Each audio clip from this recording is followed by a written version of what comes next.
말씀이 예레미야 29장 24절부터의 말씀인데 29장 1절부터 이 백그라운드가 좀 필요하십니다. 하나님께서 예레미야에게 지금 포로로 잡혀간 2차 침공으로 인해서 이제 다 잡혀간 그 유대 포로들에게 바벨론에 있는 포로들에게 편지를 쓰라고 얘기합니다. 그래서 편지를 써가지고 뭘 하냐면 너희들이 이제 거기서 집을 짓고 다 이제 살 생각을 해라. 70년 후엔 돌아올 텐데 살 생각해라. 그리고 거기에 거짓 선지자들이 있는데 그들의 말을 듣지 말라 하고 이제 얘기를 합니다. 그리고 그들 거짓 선지자를 어떻게 처단했는가, 느부갓네살 왕이 그들을 죽이지 않았느냐 하면서 그 얘기를 쭉 열거하십니다.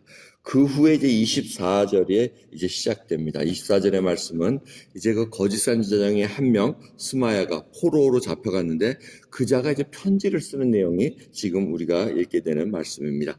24절부터의 말씀입니다. 너는 느헬람 사람 스마야에게 이같이 말하여 이르라.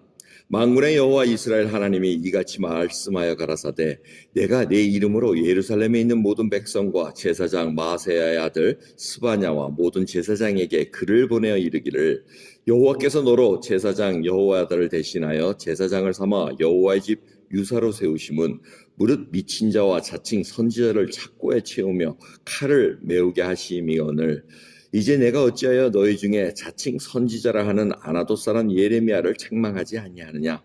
대저 그가 바벨론에 있는 우리에게 편지하기를 때가 오래니 너희는 집을 짓고 거기 거하며 전원을 만들고 그 열매를 먹으라 하였다 하였느니라. 제사장 스바냐가 스마야의 글을 선지자 예레미야에게 읽어 드릴 때에 여호와의 말씀이 예레미야에게 임하여 가라사대 너는 모든 포로에게 글을 보내어 이르기를 여호와께서 느헬람 사람 스마야에게 대하여 이같이 말씀하시되 내가 스마야를 보내지 아니하였거늘 그가 너에게 예언하고 너희로 거짓을 믿게 하였도다.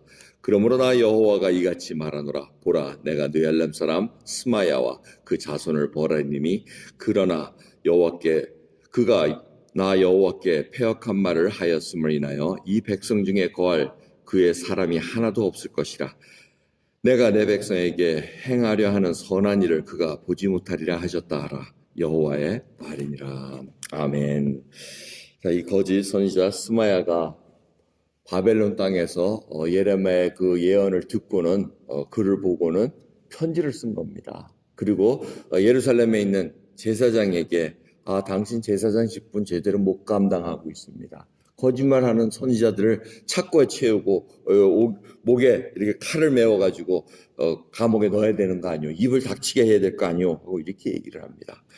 그러면서 어찌 감히 우리 포로된 자에게 거기서 지금 여기서 열매를 먹으라 그럽니까? 왜 집을 지으라 그럽니까? 우리가 지금 본토로 돌아가야 되는 거 아닙니까? 하나님의 뜻은 우리를 당장 해방시켜가지고 본국으로 돌려보내는 것입니다라는 그 뜻을 지금 얘기를 하고 있습니다. 그러니까 포로로 잡혀갔음에도 불구하고 계속해서 거짓 선지자들이 계속 하나님의 말씀을 자기가 하나님의 말씀을 대언한다 그러면서 이렇게 얘기를 한 겁니다.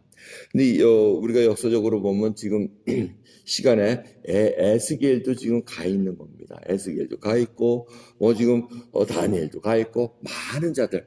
그러니까 바벨론의 포로로 잡혀간 자들은 뭐 이렇게 약한 자들을 데려가지 않았습니다. 아주 지위가 높고 이런 자들을 데려갔습니다. 학식이 있고 로얄, 귀족들, 제사장들 이런 자들을 데려간 것을 우리가 볼 수가 있습니다. 그 이유는 바벨론 느부갓네살 왕이 굉장히 정책을 아주 완화하게 포용 정책을 펴서 그렇습니다. 똑똑한 자들을 데려가가지고 자기 문화를 융합시켜가지고 더 크게 사용하기 위한 그러한 뜻이 있었던 것을 역사적으로 볼 수가 있습니다. 모든 나라들이 이렇게 제국들이 커가지고 한 나라를 지배하고 하면 자꾸 자기네 그 문화 속으로 포용하기 위해서 얼마나 많은 정책을 폈는지 모릅니다. 이제 그러한 이유에서 이제 많은 자들, 기술자들 이런 자들을 데려간 것을 볼 수가 있습니다. 그런데 그 땅에도 거짓 선지자가 있었다는 겁니다. 그러면서 계속해서 이 예레미야가 하나님의 말씀 아닌 다른 말씀을 한다고 자꾸 전하는 것을 우리가 볼 수가 있습니다. 그러니까 여러분이 분위기를 여러분들이 감지하실 겁니다. 예레미야는 그렇게 지금 거짓 선지자 2달 만에 죽고 이런 일들이 일어남에도 불구하고 믿지 않았다는 겁니다. 계속해서 미친 사람 취급했고 저 예레미야는 믿지 않았다는 겁니다. 이제 그러한 일 속에서 우리가 살펴봐야 될 것은 하나님의 영을 다 믿지 말라는 요한일서의 말씀을 한번 생각해 봅니다. 분명히 이 땅에는 진리의 영과 미혹의 영이 같이 움직이고 있습니다. 그건 지금도 역사하고 있습니다. 진리의 영을 어떻게 검사할 수 있다고, 어떻게 시험할 수 있다고 말씀하십니까? 예수 그리스도를 시인하는 것마다 다 진리의 영, 그리스도의 영이라고 얘기합니다. 예수 그리스도를 시인한다는 건 바로 예수님께서 몸으로 이 땅에 오셨고 죽으셨고 부활하셨고 다시 오신다는 이 모든 전체적인 이 얘기를 다 시인한다는 겁니다. 예수 그리스도를 부인하는 것은 바로 미혹의 영, 거짓의 영이라고 성경에서는 단호하게 얘기를 하고 있습니다. 그래서 저희들이 하나님의 말씀을 듣고 지금 하나님 나에게 하시는 말씀인가 이거를 선택해 볼 때는 성경에 비춰보면 압니다. 이것이 하나님께서 주신 말씀인가. 하나님께서 우리로 도둑질을 하게끔 만들지 않으십니다. 명령을 그렇게 안 하십니다. 하나님께서 임명을 해야 하고 사랑을 하라는 얘기는 하지만 순간순간마다 하나님께서 우리에게 감동을 주실 때가 있습니다. 하지만 우리가 알아야 됩니다. 이 성령의 회방죄는 용서함을 받을 수가 없다고, 사함이 없다고 말씀하십니다. 성령의 회방죄가 뭐라고 얘기했습니까? 하나님께서 하시는 이 일 알매도 불구하고 고의적으로 거역하는 겁니다. 분명히 하나님의 말씀이 이곳에 있고 하나님의 말씀이 하시는 것에도 고의적으로 자기가 악의적으로 거부하는, 그게 바로 바리새인들이 그랬고 예수님의 십자가 못 박은 그 사람들을 얘기하고 있습니다.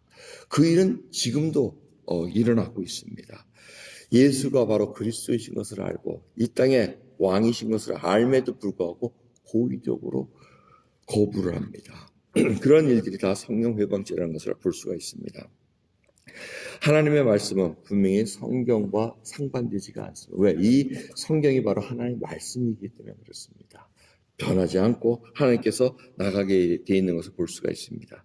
그래서 저희들이 알아야 됩니다. 이렇게 기도한다는 것, 기도한다는 것은 우리에게 하나님과 연결된 기도, 참된 기도라고 정의할 수 있는 것은 사실은 기도를 하고 나면 기뻐해야 합니다. 정말 기뻐해야 되고 심령이 새롭게 됩니다. 하나님을 보는 눈이 새로워지고 관계가 더욱더 돈독해지고 강해집니다. 그리고 마음을 평안케 하고 양심을 편하게 합니다. 이것이 바로 참된 기도라는 겁니다. 기도를 했는데도 찝찝하고, 왜 찝찝하겠습니까? 아직도 자기가 하나님과의 뜻이 부합되지 않았다는 겁니다. 내가 그 순종하지 않았고 계속 내 뜻대로 나가려니까 거둔다는 영이 찝찝한 겁니다. 하나님 뜻을 이거 내가 아는데도 내가 이걸 굽히지 못하구나. 내가 하나님께서 이걸 원하심에도 불구하고 내가 자꾸 이쪽으로 가는구나. 그러니까 심령이 편하지는 않습니다. 기쁨이 없습니다. 근데 하나님께 딱 순종하고 하나님의 말씀이 동의하고 아멘 그렇습니다. 하나님의 말씀이 옳습니다 하고 딱 동의할 때 우리의 심령에 기쁨이 솟아나기 시작합니다. 발걸음이 가벼워집니다. 정말 모든 형제를 볼 때마다 이 눈이 달라져서 정말 축복해주고 싶고 긍휼히 여기는 마음이 생기는 것이 바로 참된 기도의 결과라는 것입니다. 여러분 지난주에 하나님의 말씀처럼 야고보서에서 정말 믿음 없는 행함 없는 믿음은 죽은 것이라고 얘기를 하고 있습니다. 구원 없는 믿음은 당연히 열매 맺게 돼 있다는 것입니다. 근데 그 열매를 맺기까지가 얼마나 엄청난 연단의 과정을 겪어야 되는지 그것을 성경을 통해서 우리에게 알려주고 있다는 겁니다. 고난을 받더라도 견뎌내라고 오래 참으라고 얘기합니다.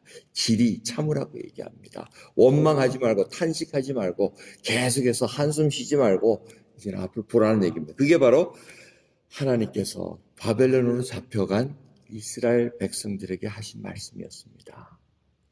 원망하지 말고 후회하지 말고 이제 주어진 그 앞의 일을 감당하라는 얘기입니다. 70년 동안 너희들은 거기서 살아야 되니 밭 갈고 집 짓고 이제 거기서 터전을 뿌리라는 겁니다. 거기서 하나님을 증거할 수 있는 그 일을 하라는 얘기입니다.